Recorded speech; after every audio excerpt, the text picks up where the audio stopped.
All right, let's jump right in. Today, we're going to unpack a really profound and, let's be honest, pretty complex idea from my thesis work.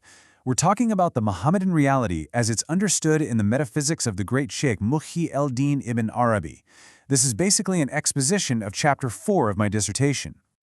Now, before we get started, a quick heads up. As a PhD student, I'm bound by my program's instruction manual. That means everything we're about to talk about has to be precise. I can't bring in any outside ideas. We're sticking strictly to Ibn Arabi's own words and his specific technical language.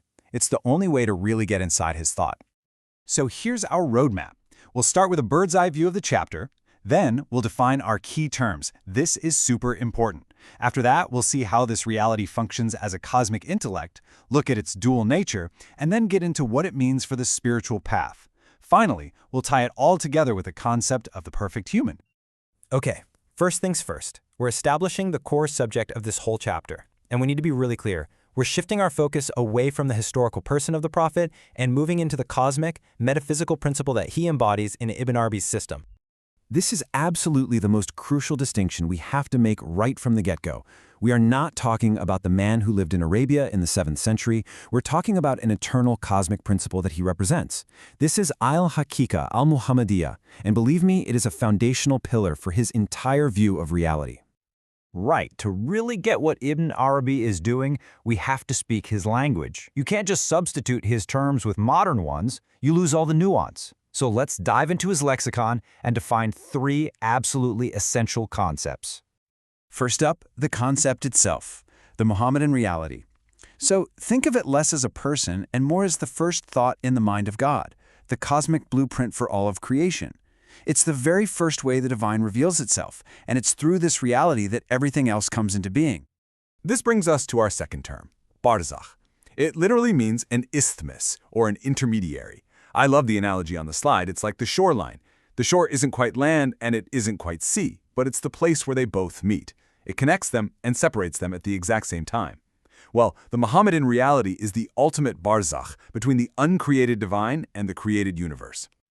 So how does all this happen? The engine of creation for Ibn Arabi is tajalli, divine self-disclosure.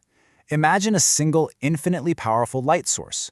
All of creation, everything we see and experience, is just that one light revealing itself on countless different surfaces. And the Muhammadan reality?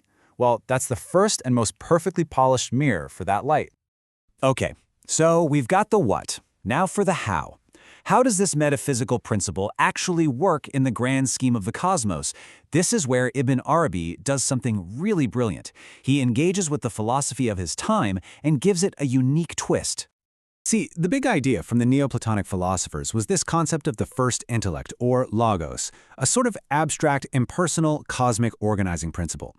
Ibn Arabi takes this idea and completely personalizes it. He says, yes, there is a first intellect, but it's not an it. It's the spiritual reality of Muhammad. Creation isn't some cold, necessary process. It's a deliberate act of love, a divine self-display through a beloved. This naturally leads to a pretty big question, right? How can one reality be this eternal, cosmic principle and also be connected to a historical human being? It sounds like a paradox. To explain this, Ibn Arabi uses a very specific set of terms. He explains it with these 2 concepts, lahut and nasut.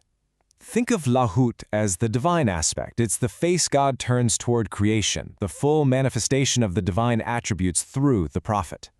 And nasut is the creaturely aspect, the humble, perfectly receptive human nature that acts as the vessel for that light. He is the perfect mirror, reflecting the sun. He is not the sun itself. And here's a fascinating little detail for you, which I highlight in my thesis. Where did he get this terminology? He borrowed it directly from Christian theologians who were writing in Arabic. They used lahut and nasut to discuss the divine and human natures of Christ.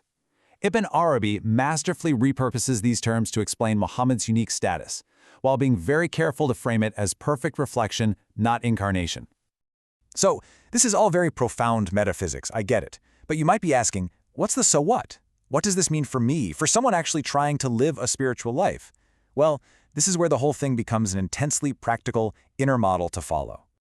Ibn Arabi draws this really important line between the outer sunnah, imitating the prophet's actions, and what he calls the inner sunnah. He argues that the real path, the deeper work, is to emulate the prophet's inner states, his spiritual standpoint. It's not just about what he did, but how he was. The goal is to completely transform your inner being. So we're talking about actively cultivating these profound qualities inside yourself. Things like tawakkul, that absolute unshakable trust in God, or ikhlas, a sincerity so pure it cuts through all pretense. For Ibn Arabi, these aren't just nice virtues. They are what keep the spiritual traveler grounded and safe from delusion. It's your compass and your anchor. Okay, let's pull all these threads together now. We've talked about cosmology, metaphysics, and the practical spiritual path. Where does it all lead? What's the ultimate goal? The culmination of this entire journey? It culminates in this incredible concept, al-insan al-kamil, the perfect human. And here's the most amazing part. For Ibn Arabi, this isn't a title reserved exclusively for the prophet. It's a spiritual station, a potential that is available to any individual who can fully actualize that Muhammadan reality within their own being. You become a living, breathing, perfectly polished mirror of the divine. And this person, this perfected human being, becomes the very reason the universe was created in the first place. You know that famous sacred tradition where God says, "I was a hidden treasure and I love to be known"? Well, the perfect human is the answer. They are the being through whom God's love to be known is finally, completely, and perfectly realized. They are the eye through which God beholds his own creation. So I'll leave you with this final thought to chew on. If this is the model, if al-insan al-kamil is the goal, what does that imply about the absolute limits of human potential?